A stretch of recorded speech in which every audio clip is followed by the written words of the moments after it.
बिहान में आप सभी का बहुत बहुत स्वागत है। एक नई सुबह की शुरुआत हो चुकी है और हमेशा की तरह अपने विशेष मेहमान के साथ इस कार्यक्रम में हम उपस्थित हो चुके हैं। दरअसल ये जो सुबह की शुरुआत होती है ना, हमें पूरी कोशिश करनी चाहिए कि जैसा हमने सोचा है वैसे ही करें। ऐसी कोशिश करें एक नई सुबह की शुरुआत करने की जो हमें अपने मंजिल के बेहद करीब लेकर जाए। ऐसी कोशिश करें कि हमने जो सोचा है उस तक हम पहुंच पाए, हम अपने मंजिल के बेहद करीब पहुंच पाए। और ऐसे में ये बेहद ज़रूरी हो जाता है कि आपकी सोच जो है वो बड़ी हो, आपकी सोच जो है वो ऊंची हो। क्योंकि ऐसा कहते हैं दोस्तों कि जो बड़ी बड़ी सोच लेकर चलते हैं ना, वो हमेशा ही समाधान का रास्ता निकालते हैं। और जिनकी सोच जो है वो छोटी होती है, संकुचित होती है, कहीं ना कहीं आगे चलकर वो शंका में पड़ जाते हैं, शंका में फंस जाते हैं। इसलिए कोशिश कीजिए कि अपनी सोच को बड़ा बनाएं ताकि आप समाधान के बेहद करीब पहुंच पाएं, ना कि अपनी सोच को संकुचित रखें ताकि आप शंकाओं में घिरे रह जाएं। जी हाँ, चलिए कार्यक्रम में आगे बढ़ते हैं। और जैसा कि आप जानते हैं कि हमारे जो महापुरुष हैं उन्होंने कई ऐसी बातें कही है, कई ऐसी बात वो कह गए हैं जो हमारी सोच पर बहुत ज़्यादा ही प्रेरित होते हैं, हमारी सोच को बहुत ज़्यादा प्रेरित करते हैं। ऐसे में हर दिन हर सुबह इस कार्यक्रम में महापुरुषों की कही कुछ अनमोल बातें हम आपको बताते हैं ताकि आपकी सोच को एक नया मार्ग मिल सके, आपकी सोच को एक नई दिशा मिल सके। तो आइए नज़र डालते हैं और देखते हैं क्या है अनमोल वचन।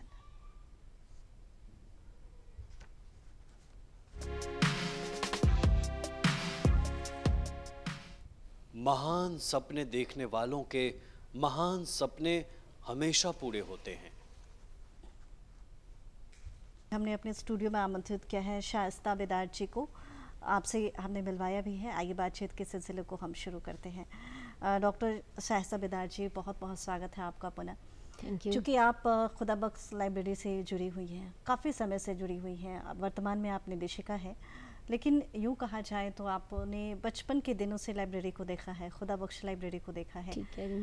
तो सबसे पहले मैं चाहूँगी कि आपने हमारे दर्शकों को आप ये बताएं कि कब से आपने देखना शुरू किया खुदाबख्श लाइब्रेरी को, तब कैसा था, क्या कुछ आपने देखा है, और किस तरीके जब आप देखती थी बचपन के दिनों में उस लाइब्रेरी को तो क्या कुछ आपको एक्सपीरियंस मिला, क्या कुछ अनुभूतियाँ हुई जो आज आप निदेशिका के पद पर कार्यरत हैं यहाँ पर? मैं 1972 से 96 तक ऑब्ज़र्व करती रही खुदाबख्श लाइब्रेरी को। मेरी यहीं एजुकेशन भी यहीं हुई और ये वजह ये थी कि my father became the founder director of the library. 1969 में एक्ट पास हुआ।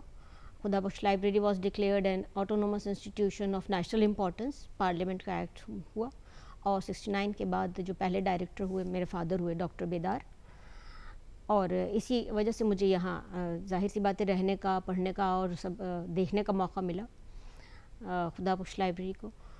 ये एक ग्रेजुअली इसको मैंने ग्रो करते देखा। समझिए जैसे मैं ग्रो करती गई ऐसे ही मैंने लाइब्रेरी को भी ग्रो करते देखा और कैसे आहिस्ता आहिस्ता ये ग्रेजुअली क्लाइमेक्स तक पहुंची।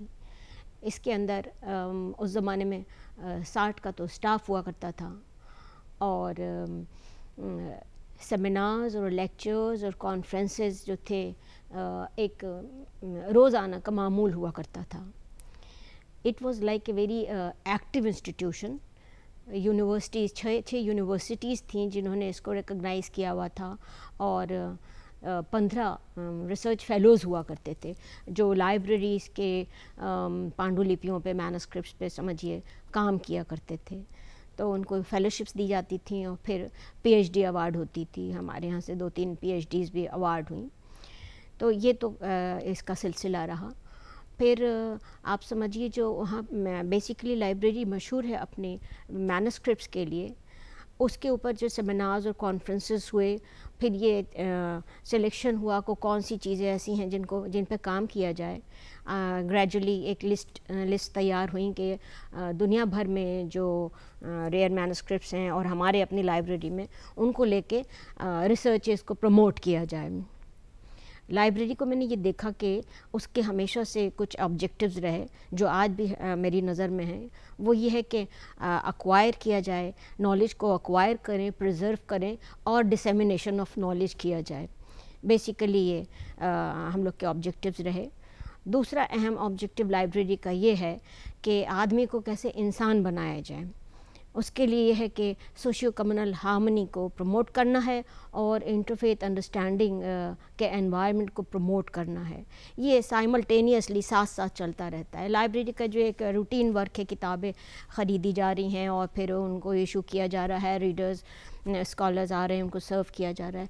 ये उसके साथ साथ ये एक मॉरल वैल्यूज़ को इनकलकेट करना, बिकॉज़ इसी के अंदर हमारे मुल्क की, देश की प्रोग्रेस, डेवलपमेंट और उन्नति छुपी हुई है। कि अगर यूनिटी रहेगी, सोशियो कम्युनल हार्मनी का एनवायरनमेंट रहेगा, इंटरफेथ अंडरस्टैंडिंग का एनवायरनमेंट रहेगा, तो नेचुरली एक हेल्दी सोसाइटी डेवलप होगी। हेल्दी सोसाइटी होगी तो फिर हेल्दी कंट्री होगी, डेवलपमेंट्स होंगे, प्रोग्रेस होगी। ये सारे इंटरलिंक्ड है। लाइब्रेरी सिंपली एक इशू रिटर्न करने वाला एक इंस्टीट्यूशन नहीं है, बल्कि ये आपको ऑल टुगेदर एजुकेट कर रहा है। मुकम्मल तौर पे इंसान बनाया जा रहा है, आदमी को इंसान बनाया जा रहा है। ज्ञान हासिल करना है, ज्ञान हासिल करके आपका मकसद ये है कि आप एक अच्छे इंसान बन सकें, ताकि अपने मुल्क के लिए कुछ ना कुछ खिदमत की जा सके, आगे बढ़ाया जा सके। और इस सिलसिले में लाइब्रेरी ने अपने कुछ ये टारगेट्स रखे हैं कि एक तो बाय वर्ड ऑफ माउथ काम किया जाए और दूसरे by word of pen. By word of mouth यानी आप सेमिनार्स और लेक्चर्स करवाते रहें, कॉन्फ्रेंस कराएं, पैनल डिस्कशंस कराएं, जो ये होते रहें हमारे यहाँ मुस्तक़िल। और बाय वर्ड ऑफ पेन का मतलब है पब्लिकेशन होना चाहिए। वो पब्लिकेशन का हमारा एक अपना ख़ुद लाइब्रेरी का इतना बड़ा एक सेंटर है ये, जहाँ से कोई लगभग 700 टाइटल्स पब्लिश हो चुके हैं सिग्निफिकेंट लिटरेचर पे। हमारे थीम्स होते हैं हिस्ट्री, कल्चर, सूफिज़म, भक्ति और यूनानी मेडिसिन एंड वैदिक मेडिसिन, और आप कहिए rare manuscripts and rare books on this topics. इनको लेके हम लोग आगे प्रमोट करते हैं चीज़ें। बाकी लैंग्वेज एंड लिटरेचर तो आता ही है जी। चूँकि जब लाइब्रेरी की बात आती है शास्ता जी, तो कहीं ना कहीं कई ऐसी बातें हैं, कई ऐसी किताबों का जिक्र है जो यदि बच्चे पढ़ते हैं, जो यदि हमारे यूथ पढ़ते हैं, तो उसे बहुत सारी जानकारियाँ मिलती है। यदि हम इतिहास में जाकर देखें, क्या कुछ ऐसी ख़ास चीज़ें हैं हमारे खुदा बख्श लाइब्रेरी में जो हमारे इतिहास को गौरवान्वित करता है? क्या कुछ ऐसी ख़ास ऐसी किताबें, कुछ ख़ास ऐसी पांडुलिपियाँ जो विशेष बताती हैं? चूँकि आपने कई किताबें भी रखी हैं अपने सामने, जी, मैं आपको बताती हूँ। तो क्या कुछ जिक्र करना चाहेंगे मैम? श्योर। जो मोस्ट रेयर आइटम्स हैं, मैं उसका आपके सामने नाम लेती हूँ। एक तो ये यहाँ का है दीवान हाफिज़ का दीवान है। हाफिज़ बहुत मशहूर पोइट रहे पर्शियन में। हाफिज़ हैं, सादी हैं, रूमी हैं, आप सब जानते होंगे। उसमें एक ये कलेक्शन ऑफ वर्सेस हाफिज़ का जो है उसे दीवान कहते हैं। इसको जो मुग़ल एम्परर्स हुआ करते थे वो कंसल्ट करते थे शुभ घड़ी निकालने के लिए। इसको फ़ाल निकालना कहते हैं कि हम इस काम को करें ना करें और आगे बढ़ें या ना बढ़ें।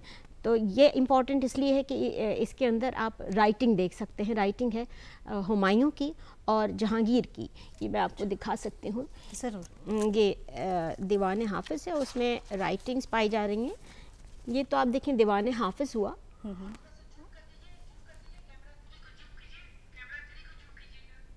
जी, इसके विषय में आप बताएं मैम। ये आप इसमें राइटिंग देख सकती हैं। ये पर्शियन पोइट्री है और इसके अंदर राइटिंग्स हैं। ये हुमायूं की राइटिंग है और ये जहांगीर की राइटिंग है। जी, क्या कुछ लिखा है इसमें?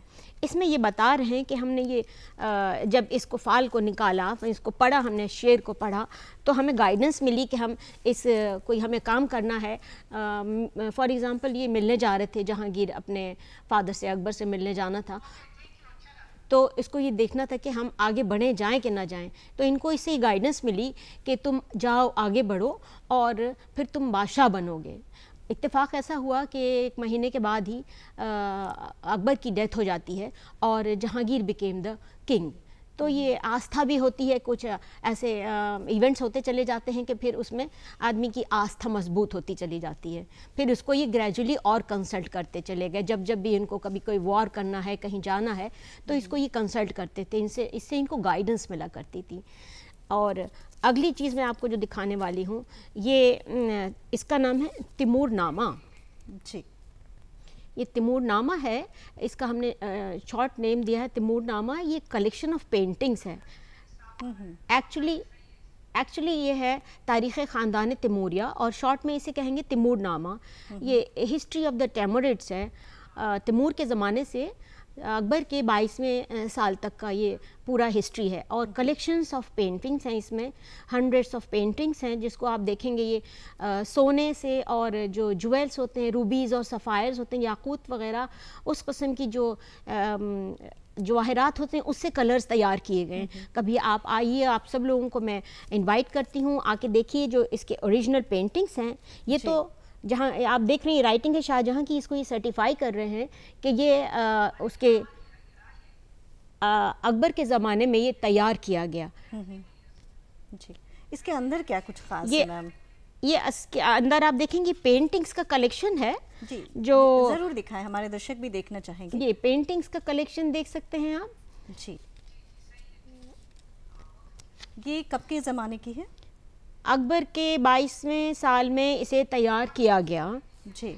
तो आप इसको देख सकते हैं, पूरी हिस्ट्री है तैमूर से लेके मुग़ल पीरियड तक, अकबर के 22वें साल तक की ये हिस्ट्री है। और सोशियो कल्चरल हिस्ट्री के लिए, मिलिट्री आर्ट के लिए ये पेंटिंग्स और ये हिस्ट्री बहुत इम्पॉर्टेंट सोर्स है यहाँ पर। जी। ये दुनिया भर में सिंगल कॉपी है और कहीं इसकी कोई कॉपी नहीं पाई जाती। This is the only copy in the world. इसको यूनिक मैनस्क्रिप्ट कहते हैं और दुनिया भर से लोग इसको देखने के लिए आते हैं, इस पर रिसर्चेस करने के लिए आते हैं। ये देखिए सोशियो कल्चरल हिस्ट्री के लिए। जी जी, खुदा बख्श लाइब्रेरी में ये तमाम चीज़ें सहेज कर रखी हुई हैं। जी जी। अच्छा मैम, एक बात मुझे बताएं, जैसे कि आपने अभी बताया कि हाँ किस तरीके से ये सारी चीज़ें हैं जो वहाँ पर सहेज के रखी हुई हैं किताबों के माध्यम से, पांडुलिपियों के माध्यम से। यदि कोई इसे पढ़ना चाहे, कोई देखना चाहे, तो क्या कुछ व्यवस्थाएं हैं? यदि खुदा बख्श लाइब्रेरी में यदि कोई आए, देखे और उसे समझना चाहे, तो लाइब्रेरी क्या ऐसी सुविधाएं दे रहे हैं लोगों को कि आप आइए हमारे यहाँ और इन चीज़ों को देखिए, क्योंकि ये हमारी विरासत की चीज़ें हैं। जी बिल्कुल। बेसिकली तो एक लाइब्रेरी ने अभी 1-2 साल के अंदर एक ऐसा कैटलॉग तैयार किया है जो उसकी पूरी कंप्लीट पांडुलिपियों का मुकम्मल कैटलॉग है, वो इंग्लिश में तैयार किया गया। ये पूरी दुनिया से लोग इसको देख सकते हैं। हमारी वेबसाइट पे इसको डाल दिया गया है, पब्लिकेशन की वेबसाइट है, इस पे ये कैटलॉग डाल दिया गया है। अरबिक, पर्शियन, उर्दू मैनस्क्रिप्ट्स का कैटलॉग जो इंग्लिश में तैयार किया गया, ये आप देख सकती हैं। ये किसी भी ट्रेजर हाउस की कुंजी होता है जो कैटलॉग होता है। एक तो ये इम्पॉर्टेंट वर्क है जिसके ज़रिए दुनिया भर में बैठे हुए लोग जो हैं इसके बारे में जान सकते हैं ये क्या है। एक ये आप देखें, इसको कहते हैं डिस्क्रिप्टिव कैटलॉग है। ये डिस्क्रिप्टिव कैटलॉग लाइब्रेरी के कम से कम 30% मैनस्क्रिप्ट्स का ये तैयार हुआ है जो लॉर्ड डेनिसन रॉस के ज़माने में तैयार किया गया था। ये बहुत एकेडमिक और रिसर्च लेवल का वर्क होता है, इसमें सालों लग जाते हैं। इसके 46 वॉल्यूम्स तैयार हैं जिसको समझिए 100 साल में ये तैयार हुआ है। और ये जो आपको मैंने दिखाया ये ब्रीफ कैटलॉग, ये 7 वॉल्यूम्स में है, मुकम्मल मैनस्क्रिप्ट्स का कैटलॉग है। और एक कैटलॉग तैयार हुआ है जो कहते हैं लेटर्स, मिनी मैनस्क्रिप्ट्स हैं हमारे यहाँ। 20,000 के करीब तो ये मैनस्क्रिप्ट्स हैं अरबिक, पर्शियन, उर्दू में और सेंट्रल एशियन टर्किश लैंग्वेजेस में। और लगभग 14,000 मिनी मैनस्क्रिप्ट्स हैं, वो लेटर्स हैं, लेटर्स ऑफ एमिनेंट्स जो इंटेलेक्चुअल्स रहे हिंदुस्तान के और हिंदुस्तान से बाहर के, उनके ओरिजिनल लेटर्स हैं जिनको हम लोग डिजिटाइज कर रहे हैं और उनका लगभग डिजिटाइजेशन 1-आध महीने में पूरा हो जाएगा। 14,000 मिनी मैनस्क्रिप्ट्स, जिसके बाद आप सोचिए जो ये राइटर्स हैं, पोइट्स हैं, इंटेलेक्चुअल्स हैं, जर्नलिस्ट हैं, जो भी मशहूर लोग रहे एजुकेशन के फील्ड में, उनके ये ओरिजिनल लेटर्स हैं। जब ये पब्लिश हो जाएंगे तो कितनी बड़ा दरवाज़ा खुल जाएगा रिसर्चेस का। इसका कैटलॉग तैयार कर दिया गया है और अब ये कुछ महीनों के बाद इसको हम लोग फैक्सिमिली ओरिजिनल लेटर्स को भी पब्लिश कर देंगे। हर व्यक्ति का बता रही कि क्या कुछ खास यहाँ पे, यदि हम हिंदू कल्चर की बात करें, हिंदुज़्म की बात करें, तो क्या कुछ ऐसे खास किताबें हैं जो हमारे हिंदू हिस्ट्री को ऐसा कुछ दर्शाता है, या हमारे बच्चे जो देखना चाहें, जानना चाहें? एक हमारे यहाँ 1834 का कलेक्शन है पेंटिंग्स का, गॉड्स एंड गॉडेसेस प्रिजर्व्ड इन खुदा बख्श लाइब्रेरी, इस नाम से एक किताब आने वाली है, अभी 1 महीने में आ जाएगी। उसमें पूरी पेंटिंग्स और पोर्ट्रेट्स हैं गॉड्स एंड गॉडेसेस की। ये तंजावुर आर्ट का बहुत खूबसूरत सैम्पल है और 1834 में इसको मिस्टर वेंकट ने तैयार किया था अपने किसी ऑफिसर को देने के लिए, तो इसको देखा जा सकता है। और हमारे यहाँ कोई 200 के करीब हिंदुइज़्म पर मैन्युस्क्रिप्ट्स हैं, इसका हम लोगों ने कैटलॉग तैयार कर दिया है, हिंदी, इंग्लिश, उर्दू में, तीनों में ये तैयार हो गया है। बाकी ये है कि हिंदू धर्म बिहार में एक किताब हिंदी में और उर्दू में हम लोगों ने पब्लिश करी। ये शाद अजीम आबादी की एक किताब है, नक्श पायदार, उसका एक इम्पॉर्टेंट पोर्शन है, उसको हम लोगों ने अलग से पब्लिश कर दिया है ताकि ये देखा जाए कि उन्होंने हिंदू धर्म बिहार पे कितनी शानदार किताब लिखी है। शाद अजीम आबादी तो पोइट के तौर पे मशहूर हैं बिहार के, लेकिन he has written a fantastic work on Hindu dharma Bihar में। तो ये आप देख सकते हैं, ये किताब आ चुकी है लाइब्रेरी की और पब्लिश हो गई है। एक दूसरी किताब है हिंदी की सबसे पुरानी डिक्शनरी खुदा बख्श में, 1674 में कंपाइल की गई और इसमें 3000 से ज़्यादा हिंदी के वर्ड्स हैं। इसको मुग़ल एम्परर ने तैयार कराया अपने बेटे को हिंदी सिखाने के लिए। ये एक्चुअली पर्शियन में है और पर्शियन के थ्रू हिंदी सिखाई जा रही है। इसके हम लोगों ने हिंदी के जितने वर्ड्स हैं उसको अलग इंडेक्स कर दिया गया है, ये एडिट करके पब्लिश कर दी गई है। अब हिंदी लेक्सिकोग्राफी की हिस्ट्री जो है 100-150 साल पहले जाके बैठती है। इसके डिस्कवर होने से ये एक बहुत बड़ी डिस्कवरी हुई है जिसको हम लोगों ने पब्लिश कर दिया है, देख सकते हैं आप। शाइस्ता जी, यदि हम किताबें तो देख ही रहे हैं, यदि हम वहाँ की स्टडी रूम का जिक्र करें तो क्या कुछ कहना चाहेंगी ताकि जो हमारे दर्शक हैं वो जान पाए कि वहाँ जाने के बाद किस तरीके से वो पढ़ सकते हैं? हमारे यहाँ एक बहुत बड़ा हॉल है, कर्जन रीडिंग हॉल, जो 1905 में तामीर हुआ, कंस्ट्रक्शन हुआ। लॉर्ड कर्जन की याद में उसे बनाया गया।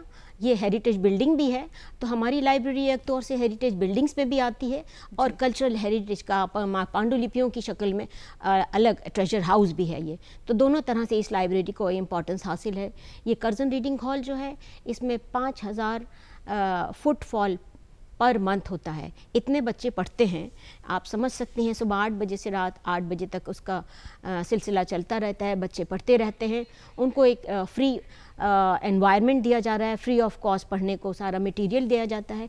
ये कंपटीशन की तैयारी करने वाले बच्चे होते हैं जो डिफरेंट टाइप्स ऑफ कॉम्पिटिशन्स के लिए प्रिपरेशन करते हैं, उनको सारा मटेरियल हम प्रोवाइड करते हैं और एक कंजेनियल एटमॉस्फेयर होता है जिसमें वो बैठ के पढ़े। This is all free of cost. ये शायद हम प्रोफेशनली कोर्स की बात करें शाइस्ता जी, बहुत सारे ऐसे बच्चे हैं जिन्हें लगता है कि हाँ, लाइब्रेरी साइंस एक बहुत ही प्रोफेशनल कोर्स है और यदि उस कोर्स को वो कर लेते हैं तो उनका करियर बिल्कुल क्लियर हो जाता है, लेकिन कहीं ना कहीं एक प्रैक्टिकलिटी का जो अभाव होता है, प्रैक्टिकल नहीं कर पाते हैं बच्चे, डिग्री तक सिमट कर रह जाते हैं। तो इसके लिए भी लाइब्रेरी, खुदा बख्श लाइब्रेरी में क्या कुछ खास व्यवस्थाएं हैं? खुदा बख्श लाइब्रेरी ने अभी एक 2 साल पहले इंटर्नशिप शुरू करी और 15 बच्चों को इंटर्नशिप प्रोवाइड करी, उनको ट्रेनिंग दी गई, 1 महीने की उन्हें ट्रेनिंग दी गई और उनको ये पता चला कि लाइब्रेरी में काम कैसे किया जाता है, क्या क्या काम होते हैं, कैसे आगे बढ़ते हैं। अदरवाइज़ जो अभी बीलिप की ग्रेजुएशन इन लाइब्रेरी साइंस और मास्टर्स की तालीम हो रही है,